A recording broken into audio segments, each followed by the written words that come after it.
Of course, Nevada has been on the leading edge of developing and testing aircraft for years. Paul Joncich is here with some of the important projects. Paul. Boy, living in Nevada, you keep your eyes on the sky and you may see something special, right? Whether it's an aircraft being tested out of Groom Lake or Tonopah, or drones being piloted out of Creech, the military and the CIA rely on Nevada for some of the most important and top secret projects. In the early 50s, the Nevada test site, about 65 miles northwest of Las Vegas, was where the military conducted nuclear testing, including the first nuclear field exercise on U.S. land. Troops were standing out in the open 6 miles away from where they detonated an early nuclear device. The blasts were so strong they could be felt here in Las Vegas. The U-2 spy plane played a huge role in high-altitude military reconnaissance, and Nevada's Groom Lake in Area 51 is where they secretly tested it.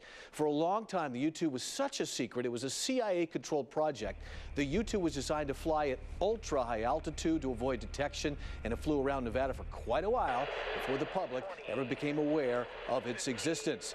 In 1962, the CIA used Groom Lake to test another of its super-secret reconnaissance planes they would use to spy on Russia with the A-12. One of the materials they used in that plane was titanium, which was very hard to get.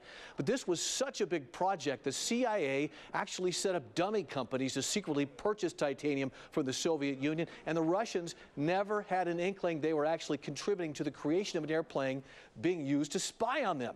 The A-12 made 2,800 test flights over Nevada's Groom Lake without detection by the public.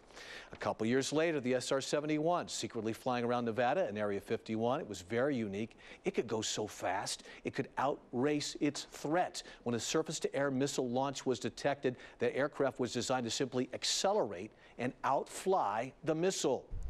In 1981, the first test flights for the Stealth were flown at Groom Lake and later moved to Tonopah. The Stealth, one of the most secretive military aircraft ever. It was designed to avoid radar detection, and its unusual, almost sinister appearance caused those who spotted it to think that maybe they were seeing a UFO. And of course, Nevada, specifically Creech Air Force Base, is currently playing a huge role in the development and remote piloting of drones. Pilots at Creech can sit at their computer consoles and fly the drones in places like Afghanistan or literally anywhere in the world.